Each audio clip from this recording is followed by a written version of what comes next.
Tollywood star hero Pawan Kalyan గారు లేటెస్ట్గా నటిస్తున్న సినిమా పేరు హరిహర వీరమల్లు సినిమా. ఈ సినిమాని గ్రాండ్గా ఈ నెల 24వ తేదీన రిలీజ్ చేయబోతున్నారు. ఇక ఇదిలా ఉండగా ఈ సినిమాపై అంచనాలు తారాస్థాయికి చేరుకున్నాయని చెప్పుకోవచ్చు. ఫ్యాన్స్ మాత్రమే కాదు, సినిమా ప్రేమికులంతా ఈ పీరియాడిక్ యాక్షన్ డ్రామా కోసం తీవ్రంగా ఎదురు చూస్తూ ఉన్నారు. ఇటీవల విడుదలైన ట్రైలర్ సినిమాపై ఉన్న హైప్ను మరింత పెంచేసిందని చెప్పుకోవచ్చు. పవన్ కళ్యాణ్ గారి గెటప్, భారీ యాక్షన్ సీక్వెన్సెస్, విజువల్స్ అన్నీ నెక్స్ట్ లెవెల్ అని అభిమానులు అంటూ ఉన్నారు.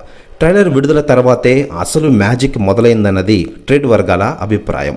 అయితే ప్రమోషన్స్లో భాగంగా ప్రీలీజ్ ఈవెంట్ ముందుగా తిరుపతిలో నిర్వహించాలనుకుంది చిత్ర బృందం. తాజాగా చివరకు హైదరాబాద్ శిల్పకళా వేదికలో హరిహర వీరమల్లు ప్రీలీజ్ ఈవెంట్ జరుగుతున్నట్లు అఫీషియల్ పోస్టర్ ద్వారా తెలియజేశారు.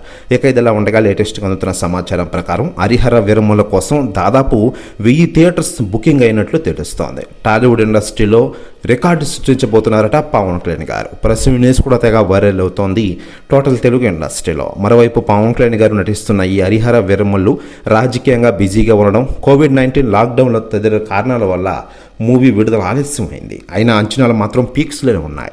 ఈ సినిమాను ప్రముఖ నిర్మాత ఏఎం రత్నం నిర్మిస్తూ ఉన్నారు. గతంలో పవన్తో కలిసి ఖుషి లాంటి బ్లాక్ బస్టర్ ఇచ్చిన ఆయన మళ్ళీ పవన్తో కలిసి పనిచేస్తుండడంతో ఫ్యాన్స్లో మంచి బజ్ నెలకొంది. Oscar award winner MM Keeravani అందించిన మ్యూజిక్ సినిమాకి ప్రధాన బలం కానుంది.